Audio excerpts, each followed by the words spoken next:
윤석열 전 대통령의 체포방해 혐의 사건을 심리하는 재판부가 다음 달 16일 선고를 예고했습니다. 비상계엄 이후 기소된 윤 전 대통령 재판 가운데 처음으로 선고 기일이 잡힌 건데요. 법원에 나가 있는 취재기자 연결합니다. 백유빈 기자. 네, 서울중앙지법에 나와 있습니다. 오늘 오전 10시 15분부터 내란특검이 추가 기소한 윤석열 전 대통령의 체포방해 혐의 공판이 열리고 있습니다. 재판부는 이르면 내년 1월 16일에 선고를 하겠다고 밝혔는데요. 6개월 내 선고를 규정한 내란특검법을 지키려면 1월 19일 이전에 선고가 나와야 한다는 겁니다. 재판부는 오는 19일 남은 증인신문 절차를 마친 뒤 오는 26일에 결심 공판을 진행할 예정입니다. 윤 전 대통령 측이 내란 재판 선고 후에 결론이 내려져야 한다고 주장하기도 했지만 재판부는 계엄 선포가 내란에 해당하는지 여부는 이 사건의 쟁점이 아니라며 다른 재판부의 판단을 따라갈 필요가 없다고 설명했습니다.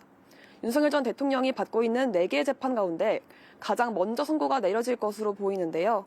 현재 이 재판 외에도 내란 우두머리 혐의와 계엄 선포문 사후 작성 폐기 혐의 등으로 동시에 재판을 받고 있습니다.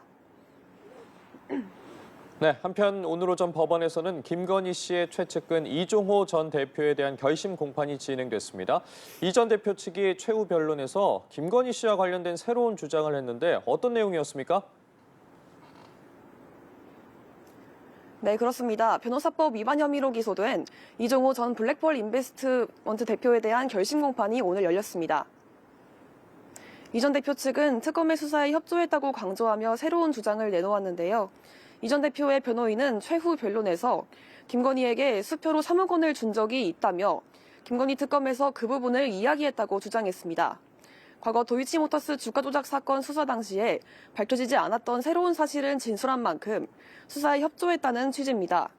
이 전 대표의 또 다른 측근은 해당 3억 원은 도이치모터스와 관련해 김건희 씨에게 15억 원을 투자받은 뒤 수익금을 돌려준 것이라고 설명했습니다. 특검은 이 전 대표에 대해 징역 4년과 벌금 1,000만 원 그리고 추징금 8,300만 원을 구형했습니다. 이 전 대표가 재판을 받던 중 보석으로 석방되자마자 이정필에게 접근해 대통령과 영부인과의 친분을 과시하며 8개월간 25번에 걸쳐 약 8천만 원을 수수했다고 지적했습니다. 이 전 대표에 대한 선고는 내년 2월 13일 오후 2시에 이뤄질 예정입니다. 네, 통일교 의혹의 정점으로 꼽히는 한학자 통일교 총재 공판도 오늘 열리고 있죠.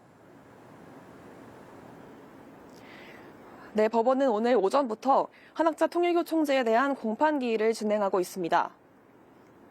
함께 기소된 윤영호 전 세계본부장도 재판에 출석했는데요. 한 총재는 지난 2022년 통일교 자금 약 1억 4천만 원을 국민의힘 의원 등에게 쪼개기 후원한 혐의로 재판을 받고 있습니다. 오늘 오전 공판에서는 통일교의 정치권 접촉을 담당한 것으로 알려진 이현영 전 천주평화연합 한국회장에 대한 증인신문이 진행됐는데요. 윤 전 본부장은 마이크 펜스 전 미국 부통령 방한 당시 윤석열 후보와 이재명 후보 캠프 모두에게 연락이 왔다고 밝히기도 했습니다. 오후에는 지난 기일에 이어 출석한 통일교 지역 책임자들에 대한 증인신문이 예정돼 있는데요. 이들은 앞서 국민의힘뿐만 아니라 민주당 의원들과도 인연을 맺기 위해 노력했다고 증언한 바 있습니다. 지금까지 서울중앙지방법원에서 연합뉴스TV 백유빈입니다.